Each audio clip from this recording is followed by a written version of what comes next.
cool. So Okay, I want to give Cale an opportunity to talk about like hard money lending and what's yeah, kind yeah. of going on with the landscape and like how we can win.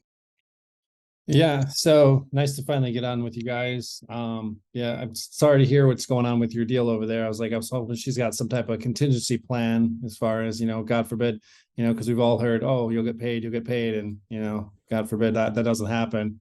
You've got that contingency plan to, get something else going so that your plans can still go on, even though someone's not holding up their part of the deal. Yeah. Um, Well, we'll figure it out. He'll have a lien coming his way if the check doesn't come here pretty soon, because it's already been 2 months of pending payments. So What can you put a lien on? His business? uh-huh. Yeah. That's been a theme of our group, Cale, is like, just figuring out how to trust the right people that are contractors, right? Shitty Like, GCs, yeah. and then where the boundaries are and how quickly to fire them. Right. And the shocker part of all of that is that these are not, or at least mine have not been Joe Schmoes off the street. They've been highly recommended, good GCs. And I'm like, do you guys just have really low standards, or do I have really high expectations? Because I am not getting feeling of experience that you're telling me you had when I hired this person. So it's an interesting thought to me. Well, I mean, with everybody's got like a different level of expectation. Someone's perfection could be your lowest point as far as what you expect. And I feel that should be a common thing though, with any GC or anybody doing work on your house, that you guys should all have a common ground as far as what you guys want to accomplish in the house, right? He's going obviously because he wants more and more jobs. You're doing it to continue your business. So what's his motivation to do a crappy job? But a lot of these, you see it all the time. They want to cut corners. They want to get jobs done quicker. They want to do it cheaper, anything that they can pad their pocket with. And you think it would be the exact opposite. And unfortunately, it's just, and that's what's great about, these groups is you put together, what you think is, a good group of contractors, people that put together plans, architects.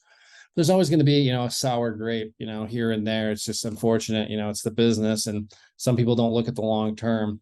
And you got to be, contractors, they've got to be, willing to work with all standards, right? Just because your standards are higher than the next one doesn't make you different or wrong. It just makes, you've got a higher level of, you're not going to accept sloppy paint on the trim. You're not going to accept, boards, spacing in the flooring or whatever it is, where somebody might be like, oh, it's whatever. It's going to be rental. Who cares? And you're like, no, I want this fixed.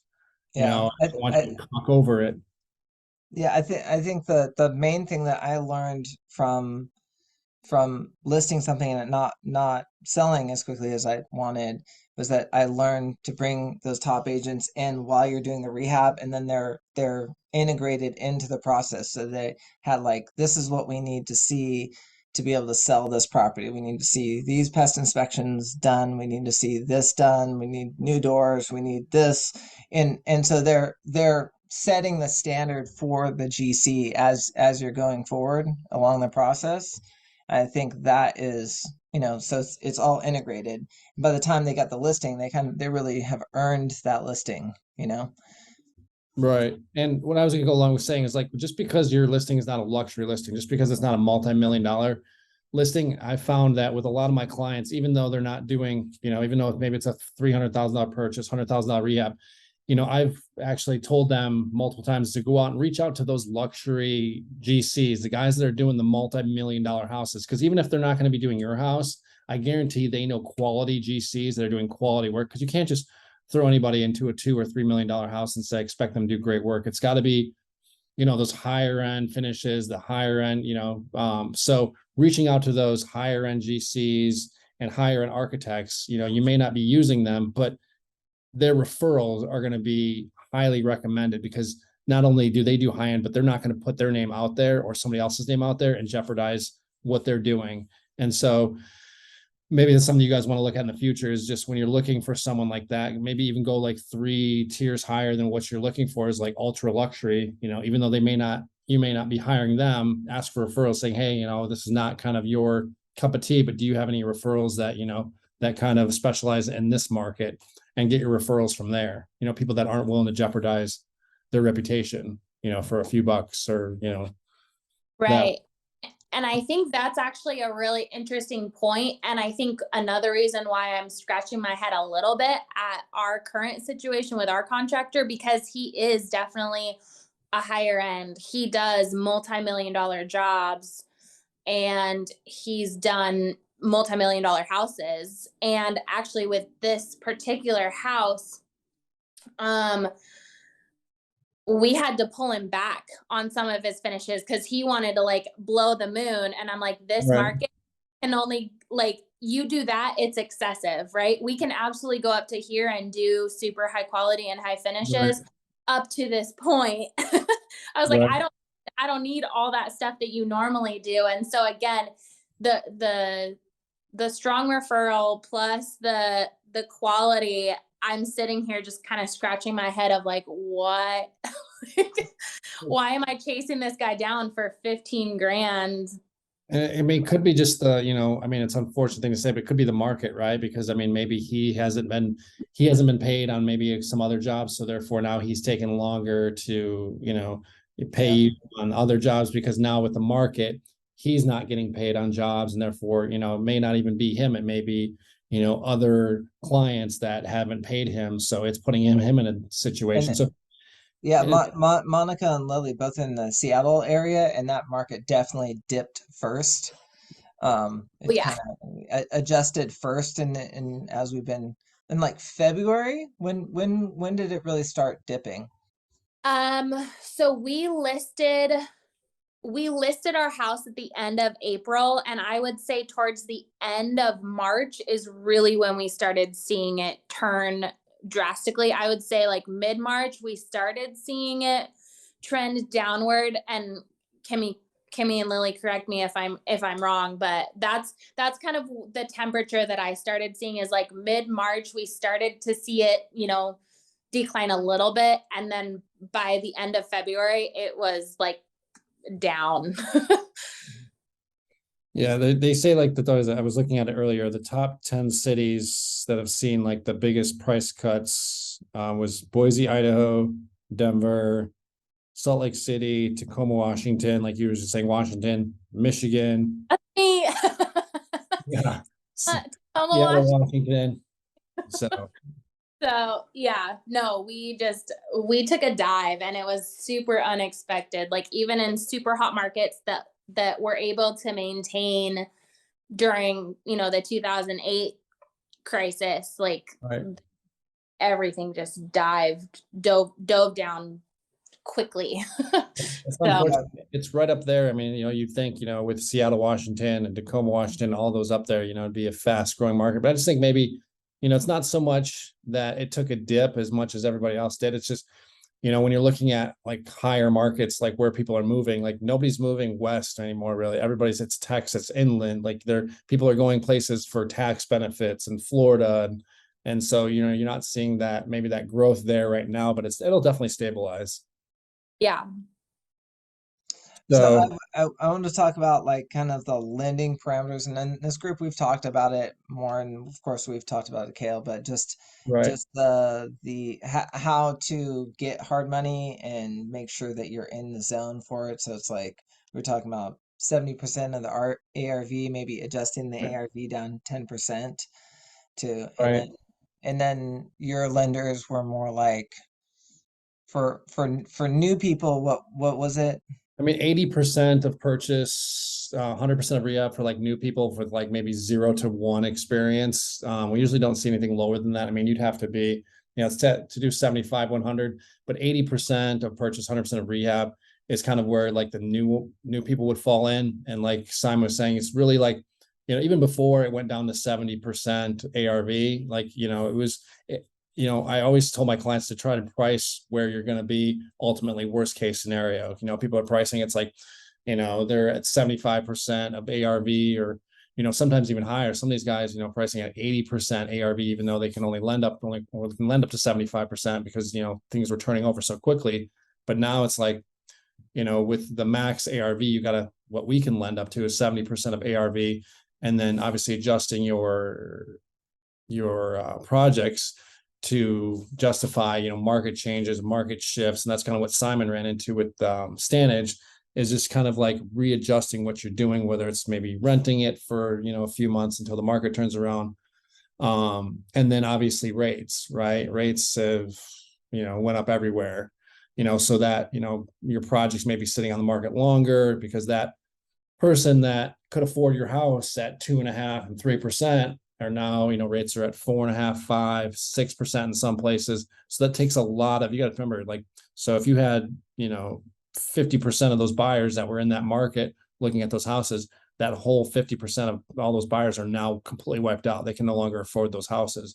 And that's the biggest change. It's not so much the housing market itself, it's the rate change from 2.5% to 3% to 6% in a matter of 4 and 5 months. It's taken so many buyers out of certain price ranges that normally you'd be turning these things over, hand over fist, like, where before you'd list a house in the market and there were 10,000 people that are interested. Now you've got 1,000 people interested in that same place, just for perspective points. It's like there's so many less people, because as you can imagine, like the level of income between, where you can afford something at 3% and 6%, it diminishes the amount of people that qualify for stuff like that. So Yeah, and the houses then like the $2 million range, of people lost about like $300,000 worth of purchasing power.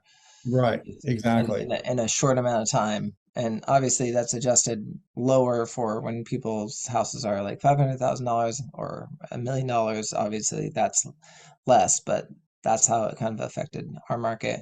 And when you're looking at your deals, like, don't be afraid to pad your deals a little extra, like pad it for carry costs, pad it for lending costs, pad it for rainy day. Okay, I'm gonna have to hold this property for, if it's a 12-month loan, pad it for 16 months just in case, and see where your profit margins are after that. Just don't go in and say, well, yeah, if I sell in 12, I can make a great profit. Well, what if you don't? What if it gets, you hold on to it for an additional 4 months, 5 months, pad it, put the numbers together. Just don't carry out, do your equations based upon 12 months of carry costs, pad it out a little bit just to make sure that, okay, I've got a safety net here. If I carry this for an additional 6 months, I'm going to be completely fine. And then also when you're looking at your deals, I'm sure Simon's went over this as well, is, am I in a market where worst case, can I rent this? And if so, if I have to rent it, how much can I rent it for? Will it cover my mortgage? Worst case, you have to kind of think in that devil's advocate, where worst case scenario, do I turn this into a rental? Can I keep, with Simon, and I always go back to Simon because he's a great example of, he's constantly turning or pivoting with the market, learning a little bit more here and there with what he can do in certain situations. He just did, the market shifted, and it's not like, okay, I'll talk to you in 6 months when the market recovers. I'm good for now. No, he's, constantly asking questions. How can I still make money? How can I buy in this market? What's going to make, a good investment in this market? Where do I need to adjust my numbers to make sure that I can still make money in this market? And as long as you're willing to pivot and learn and figure out, there's always going to be, a way to make money in whatever market you're in. I think there's way better deals, and people are so much more flexible now, talking owner financing and all the different things. Like they're all kind of on the table, where there's a lot of people that are very shy in this market. Right. And so now if we can actively make really aggressive offers, I think that we can get way better deals than we were getting before. Do you feel like are your lenders taking the appraised value and subtracting a certain amount from that for their ARV? Are they appraising it at, or how are appraisals going? Appraisals are going for face value. It's not like they're taking it. It's like, so before, it was like some of our funds, they do their own internal appraisal, right? They'll say, okay, we think it's worth 1.5, and the appraisal comes back, say it at 1.6, they're going to come back and say, well, we feel it's only worth 1.5.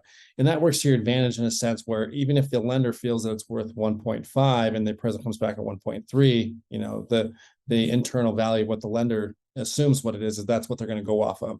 So it all depends. It's lender contingent. So we've got some lenders that do their own internal value review, but for the most cases, they're going off of, we've only had one deal where appraisal came in at it was like 470,000, and the lender was like, no, it's not, there's no way it's worth that. And it was just because, and I thought it was actually absolutely ridiculous, because the only reason they said that it wasn't worth 470 was because the last sales were like 4 months ago, and they're like, oh, that, you know, because there wasn't any recent sales, but the last couple sales was like 4 months ago, and they're like, you can't use those comparables because they were 4 months ago, and that's when the market was hot. Well, it doesn't change the client for, you know, paying that amount of money for those houses, and it doesn't change the market that those houses are in, or that what they can go for.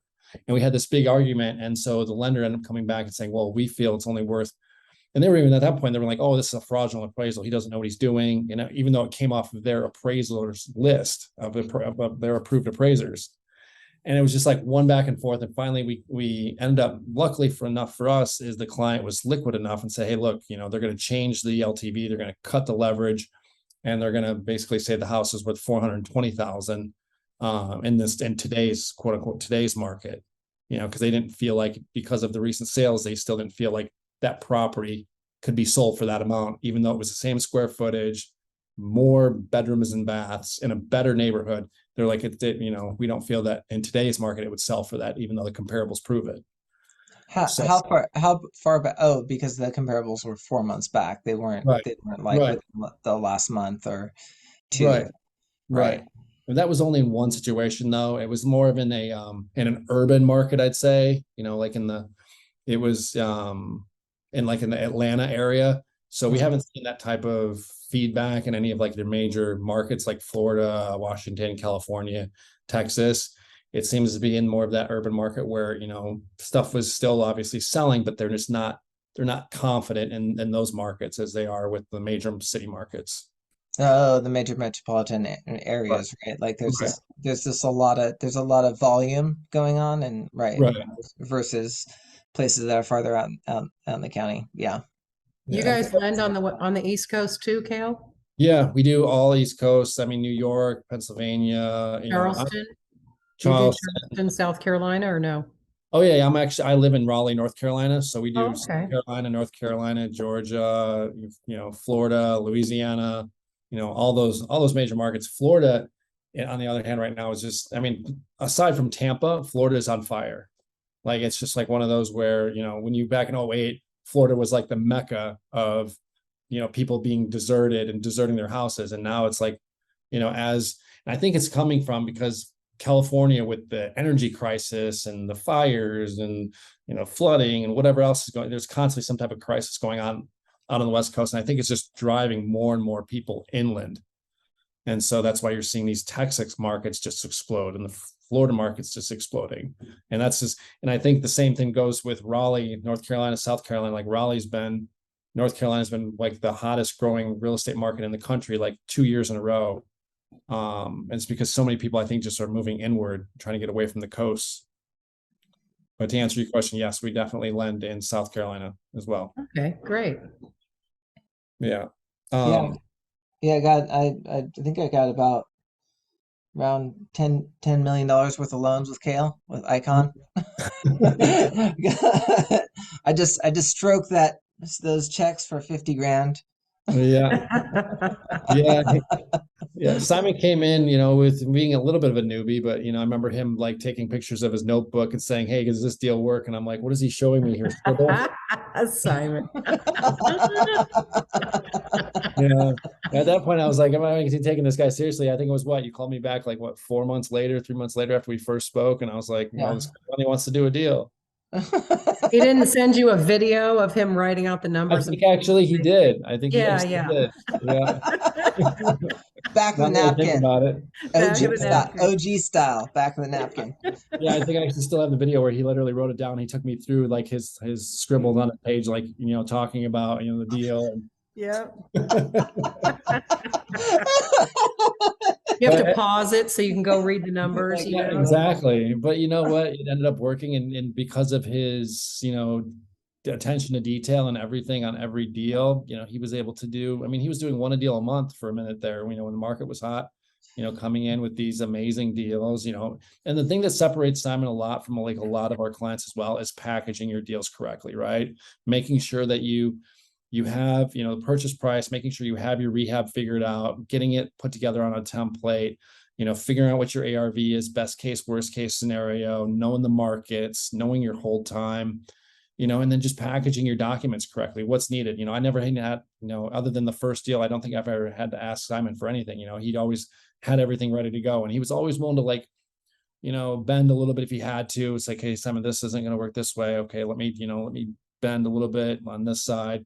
You have to be flexible in this market. And that's what in any market anyway, that's what a lot of clients don't understand is like, they're like, oh, I want this. And I want, 7.5%. I want 1 point. And I want, this. And when you come to realize is what, especially with Simon is like, it's not so much rate, right? Because if you look at an 8% rate versus a 9% rate over the course of 12 months, right? It's a difference of, depending on what loan size you are, it's a difference of maybe $4,000 to $7,000. And what I preach to my clients is if your deal isn't strong enough to surpass that $4,000 to $5,000 to $6,000, if that's what you're worried about, then you're in the wrong deal. Like, you should be worried about finding a buyer and setting up your next deal. You should be worried about $5,000 or $6,000 in whatever carry costs and the difference of an 8 or 9% rate. And that's why I love working with Simon, is because I don't have to say, oh, God damn, Simon, it's going to be 9.25% and 1.5 points or 1.6 points. Are you going to do the deal? I go, here, Simon, here's the deal. Cool. All right, sign. On the next one. He's laser focused on what he needs to get done in the future and the bigger picture than other than points and fees. And yeah, they're important. You don't want to get ripped off, but you got to keep your head, over the bigger picture as far as what you're actually after.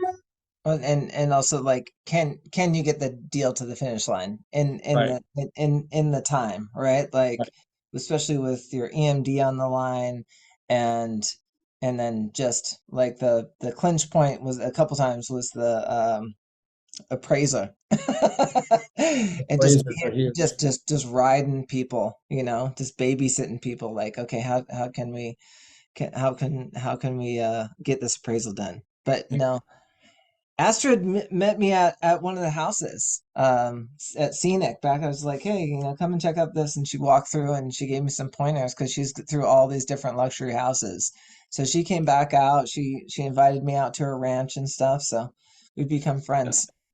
And don't be afraid to, guys, make those relationships with those realtors, get in their head, say, hey guys, I'm looking to buy this. Not only, look to them as far as representation of like buying the property, but, even if you're not hiring on like a second or third realtor, hey guy, I know you're not my realtor on this, but do you mind just giving your sense of what you feel this deal is? Do you mind just maybe coming and looking at it? Maybe I'm not using you on this deal, but maybe I can use you, when I go to buy my next deal, getting that third, fourth, fifth opinion on things, because the realtor selling it to you, they're motivated by, obviously they want to sell the property, but are they motivated by they're selling you the best deal? No, so that's where you kind of got to use your better judgment and say, okay, is this really a good deal? Or are they just trying to sell me on it? So, asking another realtor, or maybe two other realtors, say, hey guys, they're really trying to sell me this investment opportunity.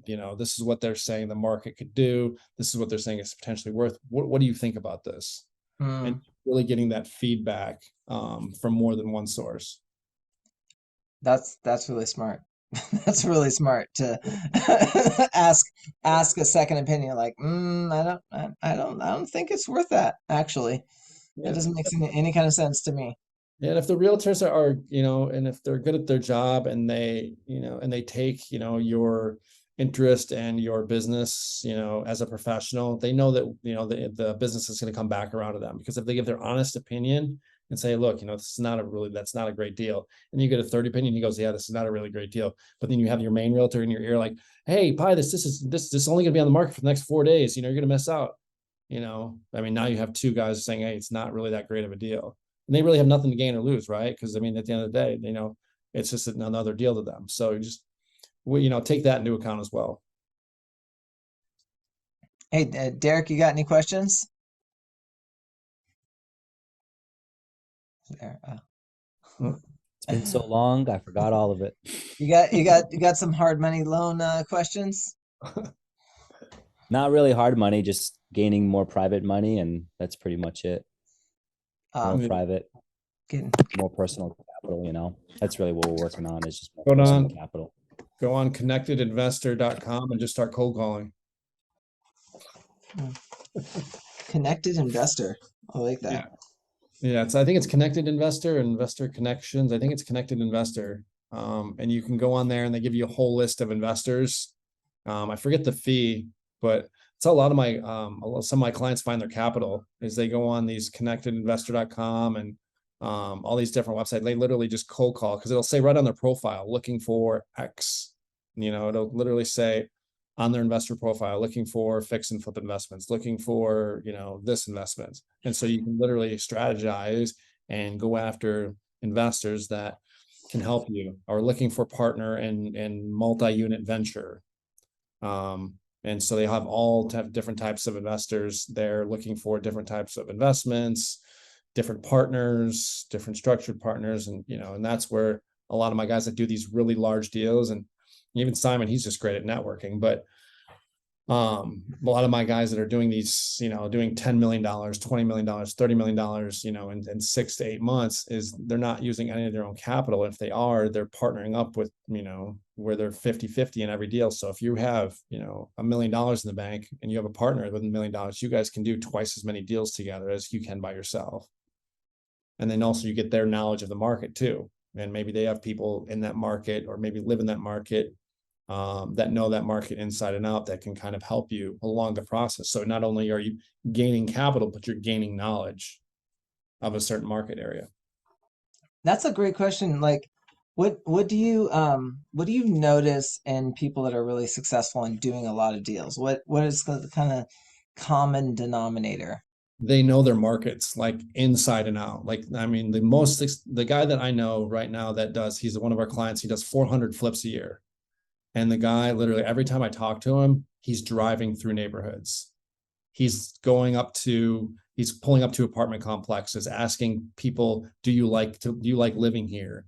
Do you like, what's good about this community? Why did you move here? He's asking all these questions. Like, he's constantly in the marketplace. He's just not looking in certain places. He's, if you have the opportunity and you're close enough, drive the streets, drive the neighborhoods, see why people want to live in a neighborhood. Why? So when you're selling a house or you're buying investment and then it gets listed, understanding why it's getting listed so quickly, or why things are selling quickly. So, although things are selling quickly over on B Street, well, why? Oh, because it's next to a school, the daycare. They have 3 daycare centers within a certain mile radius. They have, so understanding, and that, I would say, in a nutshell in itself, is the biggest thing you can add to understanding flips and understanding being successful in that flip area, is understanding not only the markets you're investing in, but understanding your own backyard, understanding what sells. Because if you I mean, like being involved, right? It's like, right. I think a lot of times, like, as newer investors, like, get involved with a project, and then that just becomes your world, as opposed to you're like constantly around looking at the open houses, and you're looking at like what's available. And I think that's how I kept on finding good deals, is just getting, a lot of people are like, oh, how did you find a house in that neighborhood? Right. It's like, oh, we looked for a house in that neighborhood and we couldn't find anything. Well, that's the difference when you're shopping all the time, right? Right. You don't ever stop shopping. Right. There's stuff available, and it's just available for a week. Like, there's one property, it was like on this pre-MLS system, Right. that only a couple people could see, and it sold. I bought it off that. There's and just by asking questions, just by getting to know people in your neighborhood, saying, oh, hey, I'm Simon, I'm actually an investor, I buy flips, I was just checking out your neighborhood, talking to people, giving them your information, and then all of a sudden, boom, it's like, hey, Simon, I was talking to this guy over here, he's actually looking to sell his property. I know you were over here just looking at these properties, maybe you can give him a call, and boom, you're in. Now you have a listing that nobody else knows about before it even comes on the market. I like garage sales for that. Like, you go get, because people are like moving, something's happening, they're like, hey, what's going on? Da, da, da. Oh, we're renting this. Oh, we're thinking of selling it. We're, like, that's, nobody knows about that deal yet. Yeah. And you just have to, like, you see people like, oh, how do I become successful? Or what's the steps to success? Is the biggest thing is you have to be willing to do what others aren't. Right. And like one of my clients, he buys probably 1 multifamily unit like every month. And the biggest thing he says is, before he buys any type of multifamily unit, he goes in, he actually will go from door to door in those units and just talk to the tenants. Like, why do you like living here? What are the amenities? You know, what drove you to want to live here? Do you like it here? If you could improve things. So he would take that into account when he's buying. It's like, what if I bought this place and I improved it? If I added a pool or added some landscaping, if I, you know, got a different management company in here, people would be happier. I could raise the rents, I could make more money. And the guy does insanely well. Like he'll come in, buy a property.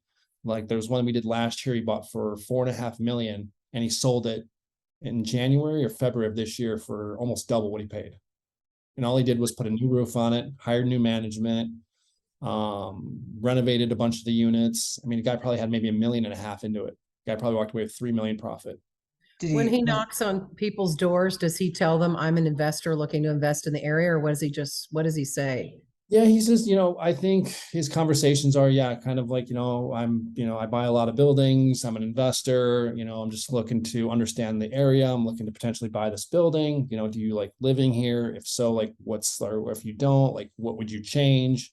And then if you get like, you know, say it's a 20-unit building, if you meet 10 people that live there and they'll say, management's terrible. You know what I mean? I almost moved out last week because, you know, I couldn't get nothing fixed. You know, they're constantly late. My washing machine's been broken for 2 months, you know, or would you pay, or he'll ask questions like, would you pay $100 more a month if you never had to worry about maintenance again? Yes, I would pay $300 more a month if they had, you know, a nice pool where my kids could feel safe, where they could go swimming, you know, big stuff like that. And so he goes into these places, understanding those markets, understanding what people want. And then he buys the building, raises the rent, changes management. And next thing you know, he's selling it a year later for a couple $1 million more. Wow. So what market is he in? He's in the kind of the same market, San Francisco. Oh, okay. Okay. Yeah, San Francisco, Bay Area, Danville, that whole area. You gotta link me up with that and the condo lady. Yes. Yeah. Yeah. You gotta get some of that Chinese money. It's where it's at. It's the future. I think we're, you know, San Francisco has grown by 7%, and it's white and black people moving out, and Asian and Hispanic people moving in. It's crazy. Like I went to some of the open houses, and I'm like, oh wow, okay, this is who's buying. Okay, and on that on the $4 million one in Piedmont. The appraiser came and said, you know, you should market this to Indian people because they bring a couple different families into one house, right? And then that $4 million house is not a big deal, right? They got six families living in there, right? Exactly, yeah. It was the ensuite bathrooms, so literally, if you can live in a suite with its own bathroom, right. So like the dual master type setup. Right. Exactly. Yeah, they had what was it in San Jose? Like I couldn't believe the Asian and Chinese community, you know, and over there, like I think it's still that way. Like that they run that San Jose area.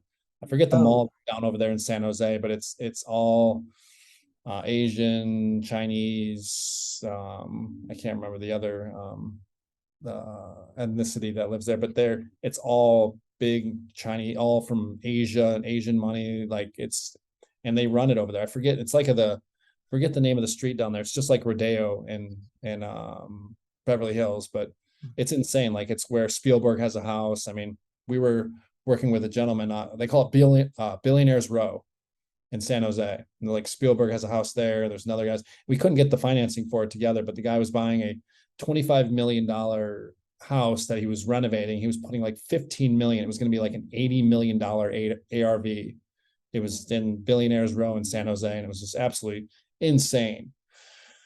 But we couldn't find the capital to put it together at the time. But I mean, it's insane to know that there's a market there like that, especially in like San Jose, outside of like your Beverly Hills, you know, Billionaires Row, where just, you know, there's houses, you know, that'll go for as much as, you know, an entire community. I know, Diane, this is Cale, my hard money lender. You had some trouble closing on a deal where they shifted the deal, right? They shifted the amount that you need to come to I close. did, yeah. Yeah, so they came back with a lower appraisal than, I mean, really what they felt like was the ARV of it. And so then originally what they told me they would loan me, then they came back saying that their ARV was lower than what they thought it would be. But I mean, all the stuff in the area was selling for higher. I didn't understand it. But anyway, they included, which I didn't understand this, but they included the amount that they're giving me for rehab in the amount that they would loan me. So that became part of the 70%. Yeah, so it's a total loan amount. So whenever they're calculating your ARV, it's going to be it gets calculated on your total loan amount. So it's your purchase price plus your rehab. So that's the max loan amount. It's not your purchase. The ARV isn't calculated just on your purchase price. So then you can't be like, oh, I can get 70% of the purchase of the ARV just to purchase. Your ARV is calculated on the purchase price plus the rehab. So that's going to be your total loan amount. So if I'm giving you 800,000 and the ARV is $1 million, right? And let's say your purchase price is 600,000, your rehab is 200,000. So your total purchase or total loan is 800,000, ARV is $1 million. I can only give you, say, let's say 70% of that $1 million, right? So that's going to include, so whatever that $200,000 is off of that total loan amount minus your purchase price, that's going to be your initial loan amount. So in some cases, if there's not enough, it's not the ARV isn't high enough based upon the calculation, it'll end up being like 70% of purchase and 100% of rehab, because the ARV is just not, you're capped by that ARV. So regardless of where your loan amount is for purchase price, you're capped at that ARV. So, if the loan amount, what I would have done in that situation, I would have said, okay, this is the one appraisal, depending on what your closing date was. And I would have got, say, hey, can we get a second appraisal in this? And if the appraisal comes in higher, can we use this new value versus, because I've had a lot of appraisers screw up, a bunch of deals just because kind of like I was talking about, familiarizing yourself with the markets. The realtors, or not the realtors, the appraisers themselves don't even know the markets themselves. Sometimes they're not adding, for waterfront square footage, or, for a certain area where the square footage goes for more, or, higher end finishes, or, the market itself, or price per square foot, based upon distance to the street. There's only certain appraisers that really are really detailed, and finding those appraisers is what can benefit you. And sometimes when you're working with a lender that says, oh, you have to use our appraisers, you're kind of stuck at that point. With us, I've told Simon the same thing, is we'll use, if you give us the name and number of your appraiser, we'll, we can either use them, or sometimes, our funds won't allow that. But for most cases, if you got an appraiser that you've worked with, that's familiar with your neighborhood, that's familiar with your projects, we have no problem, using those appraisers, because we know that they're going to give you the best chance, the best value.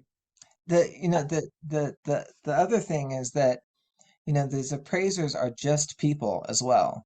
So meeting them out when they go to the property and be like, oh yeah, I have the key, or I'll meet you there. And then presenting like, here's what I'm thinking, I'm curious what you think about what, my, these comps, this is kind of where I got my value from. What do you think of that? So you've already like sort of done their work for them.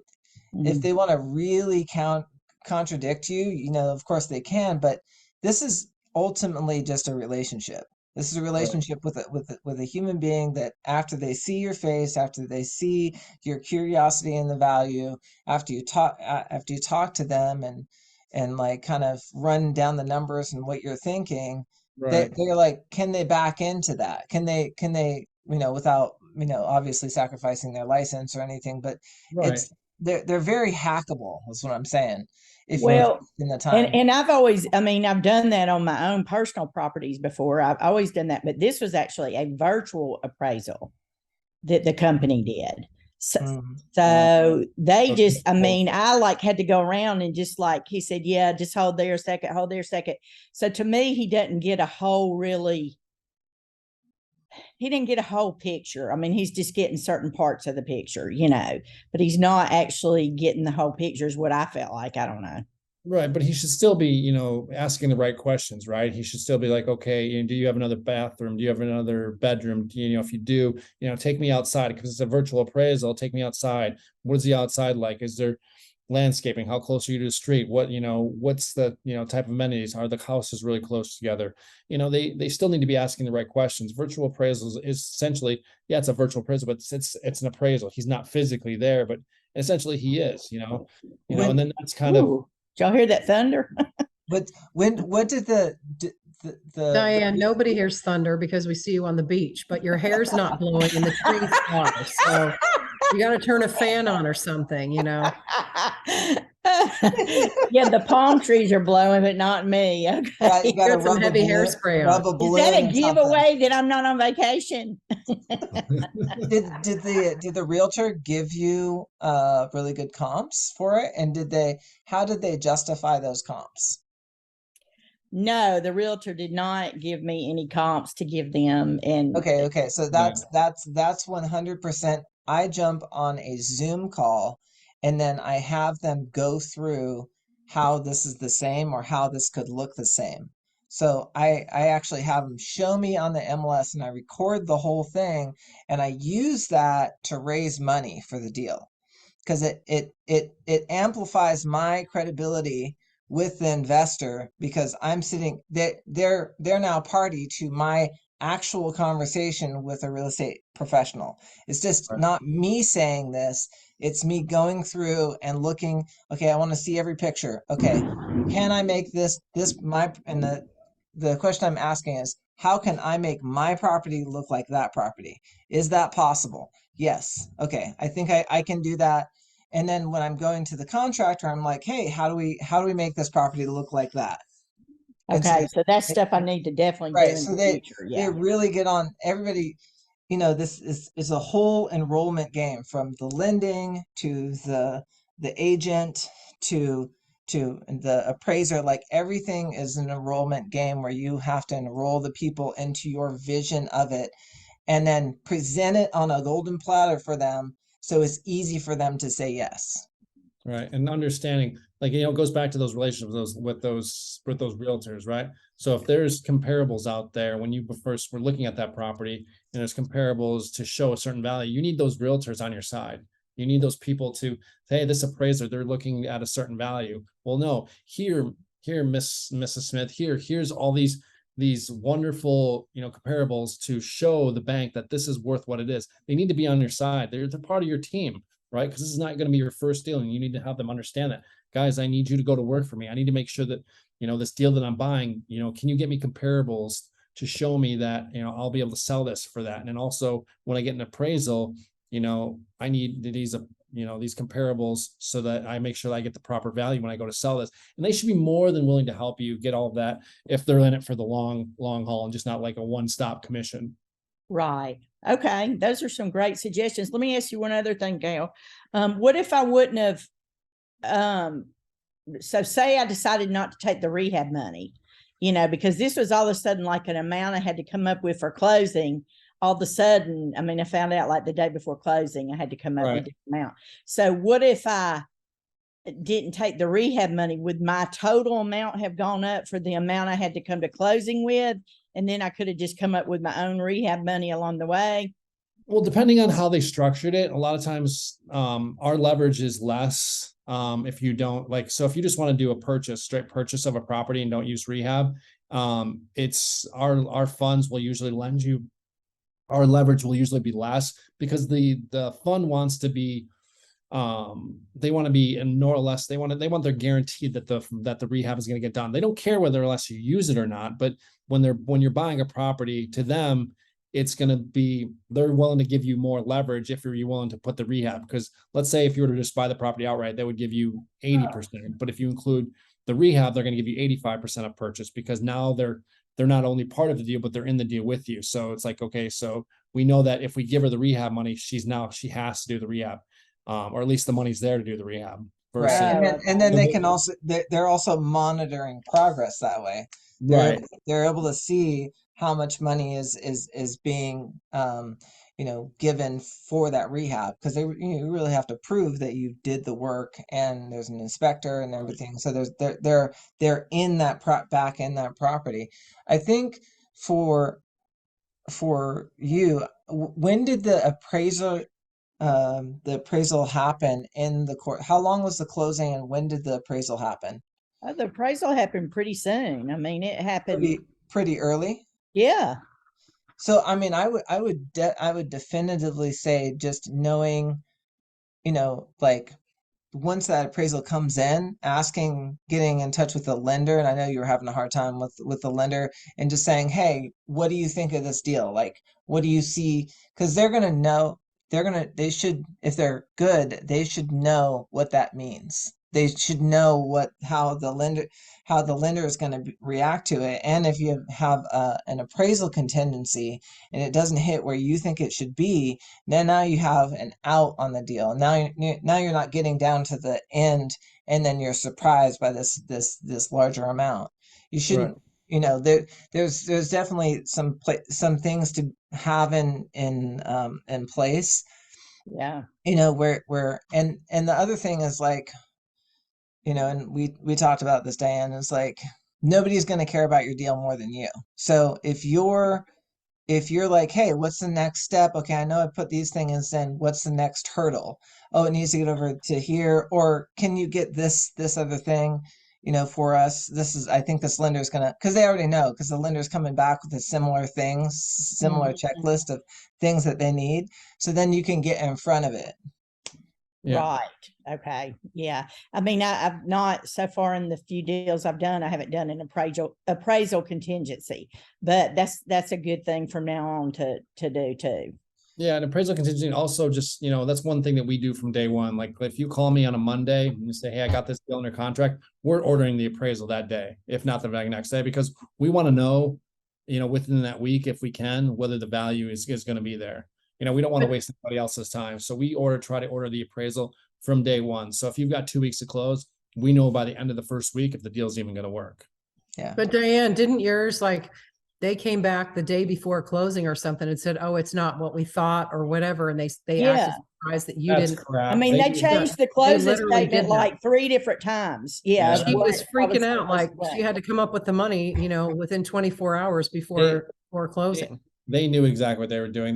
They were just holding out until the last day to give her absolutely no time to be able to back out. They probably did that on purpose, it sounds like. Oh, really? I didn't even think about that. So they were trying to do it so I couldn't back out. Yeah. So they knew they probably knew, like, on a Monday, they probably knew, it's like, oh crap, she's gonna have to come in. But they probably was like, oh, you probably kept her asking questions. How's the deal going?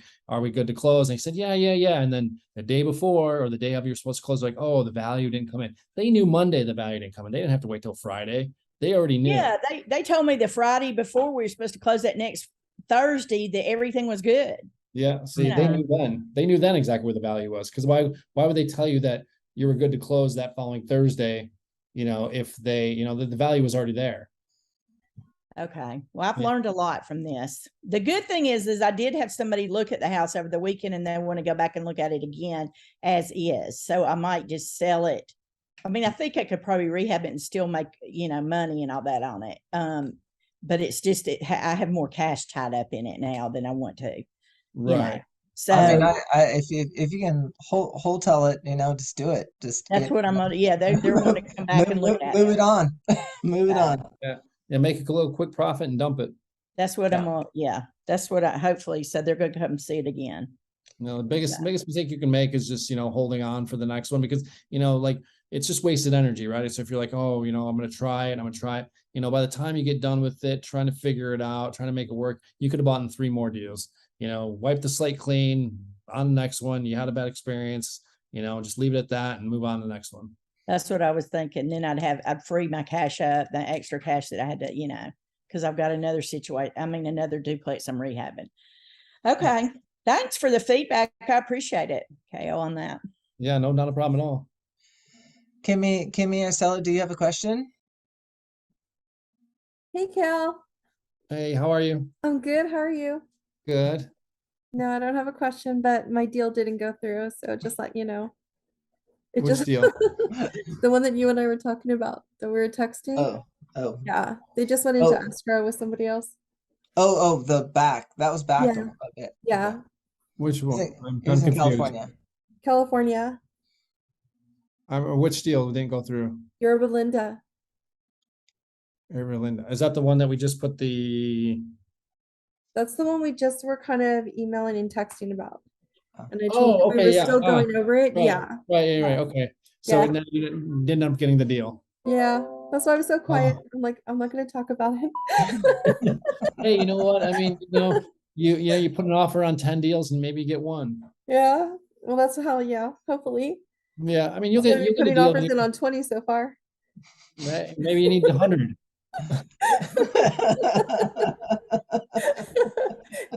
And then you'd be like, yes, this is why I made such a big profit, because it was such an agony of a process. I deserve it. Hopefully. This is true. Kimmy, you got a question? No, sorry. I'm listening, but we just got an estimate for repair for our Turo car, $3,000, and it's off the market for 5 days. So I'm like, For the damages for your Turo car? yeah, so the guy that rented it out, it was randomly keyed by a homeless man. I have so many questions. What kind of Probably key does a homeless an ex-girlfriend or something. I don't know. Well, they took it up to Vancouver, which we've never had any issues, but there's just a lot. So we got to replace the windshield as well because it got a rock chip that spread. And anyway, so I was just dealing with this, but I'm covered under Turo's insurance though. Oh yeah, it is, but you have to resolve it, with the renter regardless. And so in this case, because the quote is $3,000, if we go through Turo claims, it'll take probably a year to get the whole thing resolved. So we're trying to work directly with the renter to get it resolved anyway. But I've been listening, and so I realized about halfway through what you were saying, I don't have any of your contact information at all, and I would love to have it. Are you able to put it in the chat so I can copy and paste it? Yeah. How do I can, I can drop it into our. Yeah, there you go. Just drop it in the chat. Yeah, in the accountability group. Yeah, thank you. That'd be great. Absolutely. So you do lend all over the country, is what I heard. The part about the Carolinas and stuff. Yeah, in North Carolina, South Carolina. I mean, pretty much every state, except for the Montanas, or we even do Hawaii. New York, yes, as well, but New York is iffy, depending on where it is in New York. Yeah, pretty much everywhere. Do you lend on vacation rental properties as well, or second homes? We do on vacation properties and rent on second homes as well. But on vacation rentals, it's a little, not so much that we don't do it. We do. It's just the LTVs on vacation rentals, especially if it's an Airbnb, they're it's 65% of purchase, maybe 70 at best. Vacation rentals, depending on where it is, right? If it's in a beachy area where it's in a high turnover ratio where it's rented a lot, sometimes we get 75. We used to be able to get 80% of purchase, sometimes even 85, but with the market the way it is now, it's usually 75 to 80% of purchase. I think that's why it's better to do a BRRRR thing, so you're forcing value into it, and then you can always refinance it at that lower amount, but you got all your money out of it. Right. And you've created equity in it. Right. Yeah. So vacation rentals are great. I've got a client that we just closed one. It wasn't, it was 75% of purchase, it was 7.25%, on a vacation type Airbnb rental. So it's definitely there. It's definitely not where the rates you want to be, but it's one of those where it was such a, screaming deal. It's just he just wanted to get in it, and that's where a lot of my clients are now, especially with vacation rentals and Airbnbs. Is they're not looking so much at the rate, they're looking at getting in these properties because the profits are just massive, especially in these North Carolinas and South Carolina beach towns. It's one guy had him making in the peak months 30 grand a month, 40 grand a month in peak months. So he was just forget the rate, I'll refinance when the rates get good. I'm not about to pass up this cash flow. Yeah, for sure. We have a short-term rental in Scottsdale, Arizona, and we bought it conventionally because we had cash to do it. As before, we went through real estate investing education program. But what we did was we bought it conventionally, which is awesome because the rate is in the threes. It's so low, you could never find it now. And then we did a quick claim deed to our LLC. And so keep us free of the liability. It did pretty well. Our first quarter in business, I think we netted $7,600 or something like that.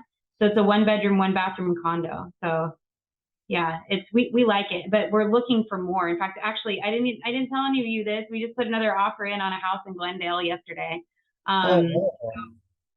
Yeah, so Glendale, so the Super Bowl is going to be out there next year.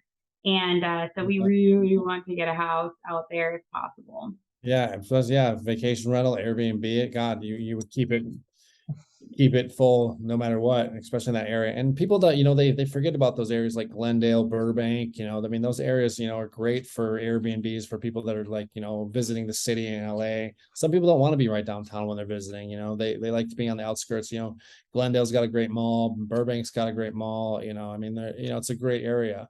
So yeah, we're not sure about having, so I self-manage, so I manage everything from here. So we're in Washington State.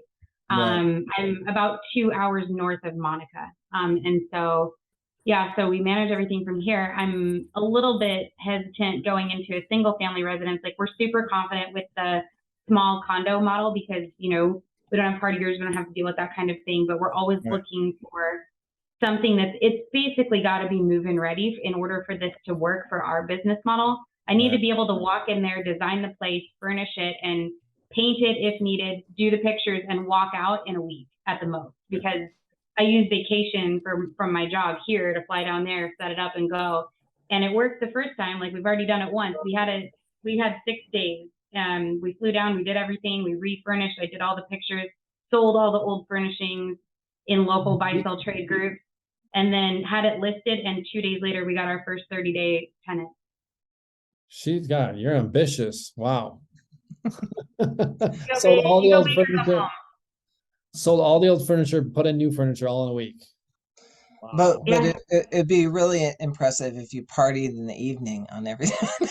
Well, I will tell you that we consumed our share of beer, and we did go out. We were out every night, but then we'd come home and we were painting until 2 in the morning or whatever. It is a 1-bedroom, 1-bathroom. It's not a large unit. Okay. But yeah, you'd be surprised like how much work goes into that. Like, it just takes forever. And anyway, but we had our ducks in a row before we left. I had our binder ready to go. It was just all I had to do was print it. I had everything lined up. I was prepared. So we know we could repeat the model. I'm just interested in doing business with someone that can fund something like that understands the model, instead of going to all these hard money lenders that are like, we don't do vacation rentals because they're too risky. Well, I mean, we're not even doing like, would you be looking for long-term debt on each one, on all of them? Or would you be looking to get into it and then go and convert into long-term debt? Or are you just looking for? I think initially it would probably be to enter the market with it and then convert to the long-term. Right. That's a smart move, especially in today's market. Like, if the rates were where they were before, like 3.99, 4.25%, it wouldn't make sense for you to jump into, like a bridge loan. But now it makes sense to just get into an entry level loan with a bridge loan, get into the property, and then, into a long-term type loan. Because these opportunities only come up, those long-term loans, even at the fastest rates, sometimes, and then they're looking at DSCR, and then they'll be weird about, because it's a vacation rental, so they're going to use market rents, and they're not going to use vacational rental. It's a whole mess. Just to try to get into it, and all you're like, I'm just trying to buy the property. Yeah, we've run into that, and we we have pivoted our model a little bit. So we've done midterm rentals. So we've had, we're technically supposed to have 30-day minimum at our condo, but I volunteer for the HOA to do their newsletter, so they love me. So I kind of slide under the radar, which is great. It's a great way to do business. But we've had 30-day renters in there. We've had, most of them are like 5 to 10 days. Most common though, 2 weeks. People want to be there for 2 weeks. Right now we have a midterm tenant. So he's there July 8th through September 15th. And then Justin and I go down September 16th, do the walkthrough, do our quarterly maintenance, whatever, it's business write-off, But I found that with the midterm rent, when I'm using that as a justification of like, no, look at our other unit, it's cash flowing, it's good, we've never taken a loss on it, we've got it. When I'm looking to buy a second unit, a lot of these hard money lenders are like, but that's a midterm rental. That's not a true rental rate. I'm like, but it's money in the bank. Like you can see the deposit right here. It is frustrating, but that's why I asked the questions I asked, you know. Right. And that's what's great about, just a strictly hard money loan, right? They're looking at the asset itself. You're not looking at, long-term debt where they're like, oh, what's the DSCR? Or what's the rental rate? We're going to go off market rents. Well, it really doesn't qualify under market rents. Well, I'm not renting it out in market rate. I'm renting it based upon, the vacation of what it can go for on a weekly or monthly basis. So that's where the short-term debt, as far as on the hard money side, gets you rolling, maybe at a higher rate, maybe only for 12 months or 14 months or whatever it is. But at the end of those 12 or 14 months, you'll be in a situation where you'll be renting it. You'll have all of that, you'll have all your ducks in a row, and then you can refinance into long-term debt, no problem. Yeah, and at a 14 month, I mean, I've never considered it, but just when you said that, it occurred to me that if we close in September, which is tight, right? But if we close in September and we have a 14 month on that loan term, we hit 1.5 of the peak season, because the peak season in Scottsdale is like September through April, and then May through August it's difficult, but it still rents. And so we could hit 2 of those end of year timeframes, which is perfect. Well, yeah, there's an extension though. So we have the 12-month term, but you can also do like a 3-month or 6-month extension on these construction loans too, if you're just getting hard money lend.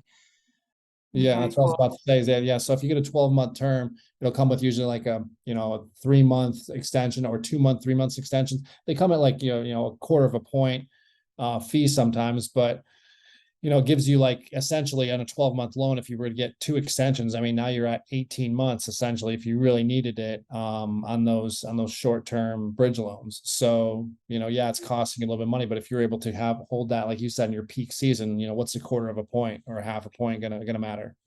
It's not. I'll easily make that up in 3 weeks of the rental, and that's kind of what I'm talking about. It's cost versus benefit, So anyway, Right. So thank you. I appreciate it. I've got your contact info. Yeah, let me know. I put my information in the chat there, so let me know when you get your next deal, and we'll gladly help you out with that.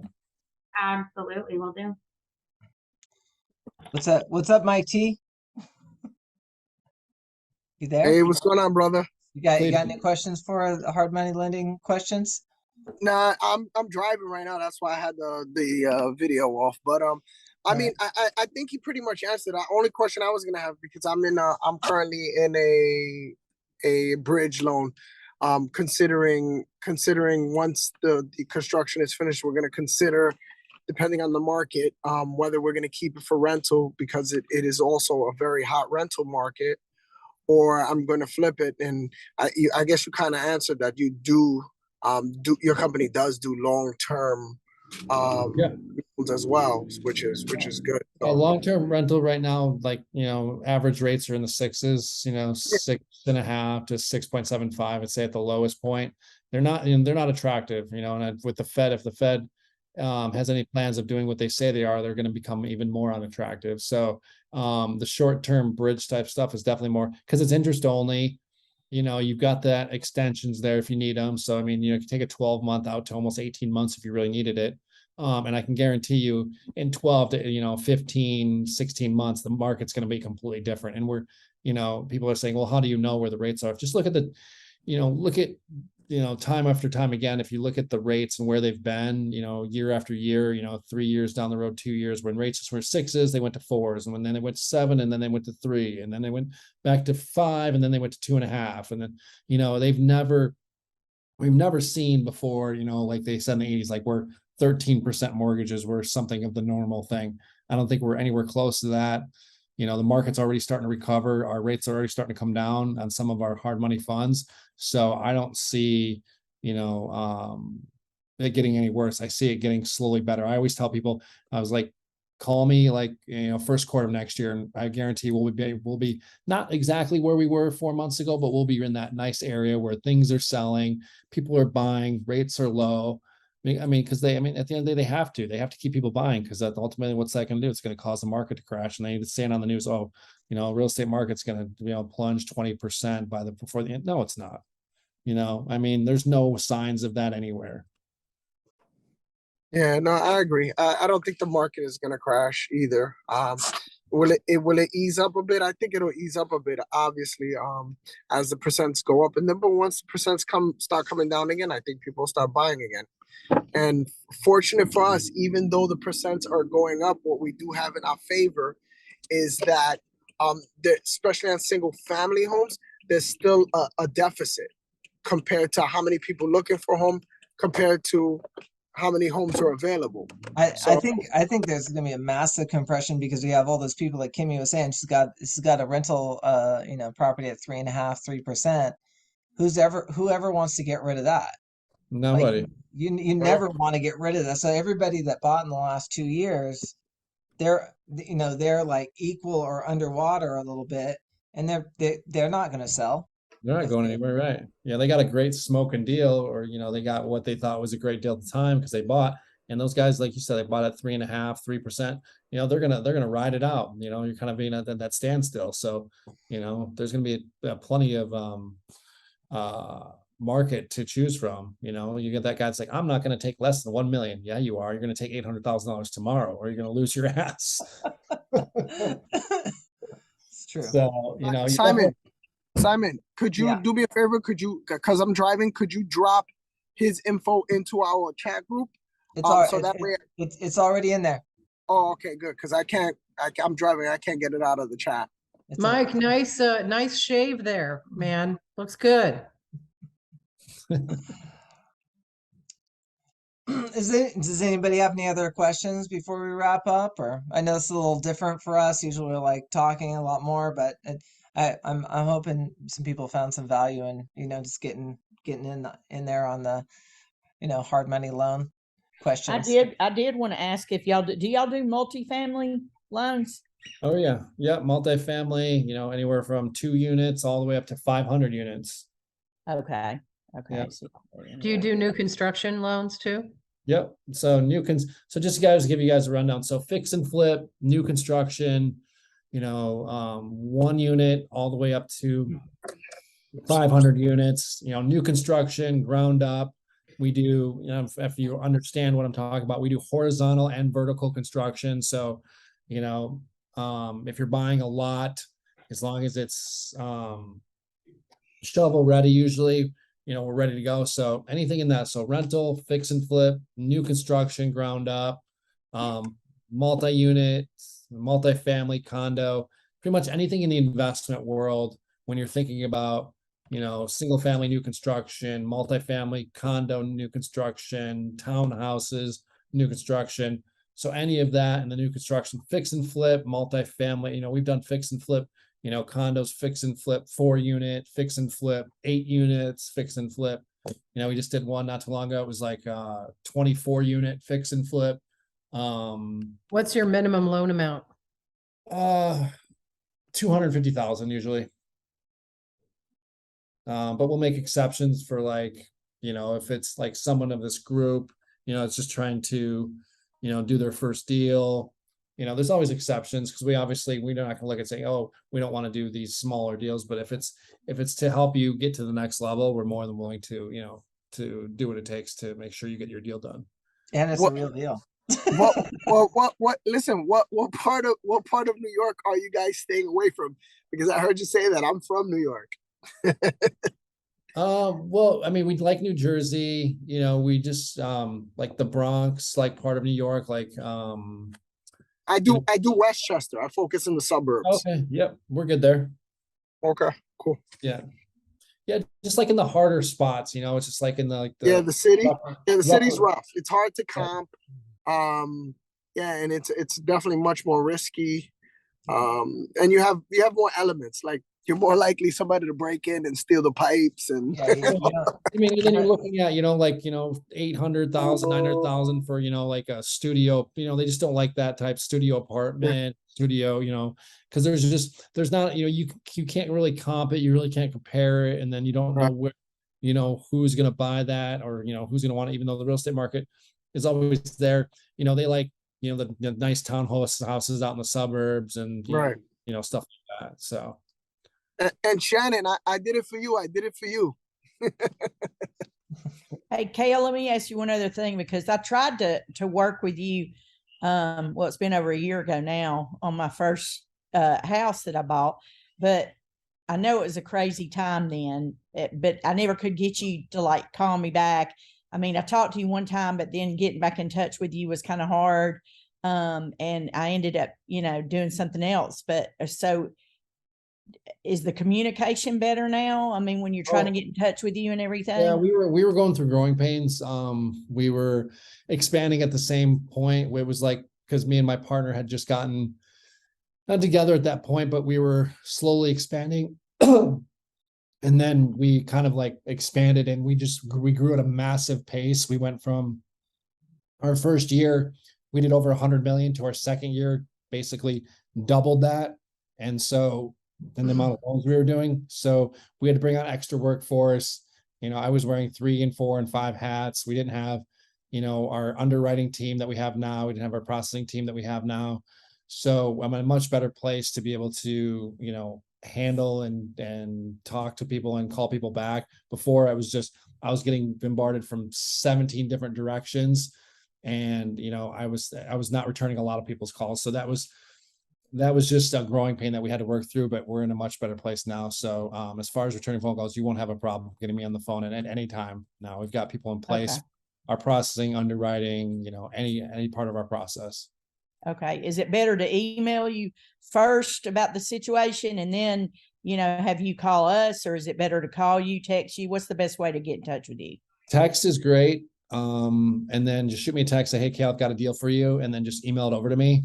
And then say, hey, what's a good time to get on a call? Or, can we get on a call, and we'll just schedule it. So yeah, shoot me a text with, your new deal, and then email me the details, and then we can get on a phone call. But yeah, I feel like as as business owners, it's just like relentless, right?